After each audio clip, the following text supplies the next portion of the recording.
Let me be honest with you. That loss hurts. And yeah, it stinks that Canada won't be playing in Vancouver in the knockout stage. But let me put this into perspective for you. In 1996, we went home without a single point. In 2022, same story. In 2026, we just qualified for the round of 32 for the first time in the Canadian football history. A loss against Switzerland, and we're still moving on. That tells you everything of how far this program has come.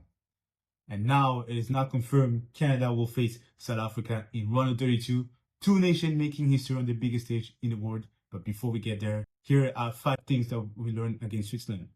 First thing that we learned is the second half cost us everything. There is a reason coaches talk about the first 10 minutes after halftime as the most dangerous moment in football. Your opponent has made adjustments, you're transitioning back into a match intensity, and if you're not switched on, you get punished. Switzerland scored their first goal so early in the second half that it was the earliest second half goal conceded at the World Cup since 2010. Canada came out flat, disorganized, and Switzerland smelled blood immediately.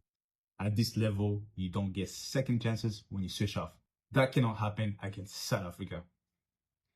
Second thing that we learned is the fatigue is real. It's a warning for South Africa. Look at the passes in those opening minutes of the second half. Sloppy, misplaced, players have a step slow to every ball. This is what tournament fatigue looks like. And we conceded 2 goals directly because of it. Switzerland did not do anything special. We just stopped doing what we were doing. And that's actually the more concerning takeaway. Because South Africa will be organized, they'll press us hard, and they'll punish every single mistake. Canada has to find a way to maintain the intensity for 90 minutes. Because in the knockout stage, there's no margin for error. One mistake, and you're going home. Third thing that we learned is Promise David is becoming a weapon off the bench. Remember the Bosnia game? He came on and immediately changed the energy. He assisted Karl Larin to score the goal. Against Switzerland, he came on and scored. This kid is turning into exactly what every manager dreams of, an impact substitute who shows up in big moments. But it wasn't just Promise David, Eustáquio, or Losei. The players coming off the bench are contributing. Canada's depth is real. And that matters massively in a knockout tournament, where fresh legs in the second half can be the difference between going home and going further. But while the attacking depth gives us a reason for optimism, the defensive picture is a real concern. Alphonso Davies hasn't played a single minute at this World Cup and may not be fully fit against South Africa.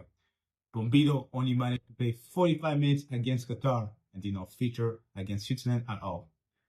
Canada's bench is delivering going forward, but at the back, we're running out of cover at the worst time possible.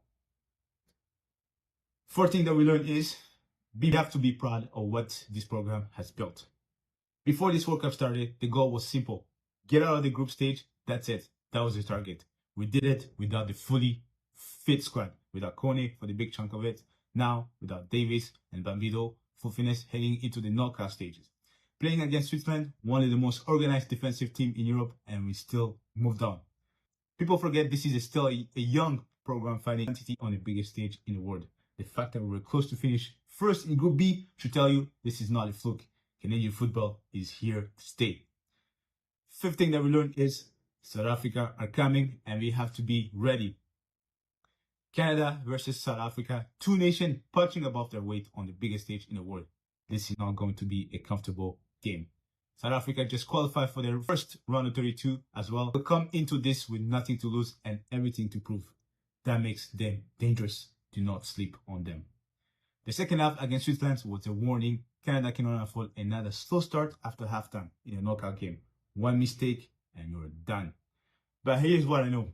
This squad has already made history twice in this tournament. A first ever World Cup win, a first ever round of 32, and they have done it while they had injuries. Why not one more? Let's go, Canada.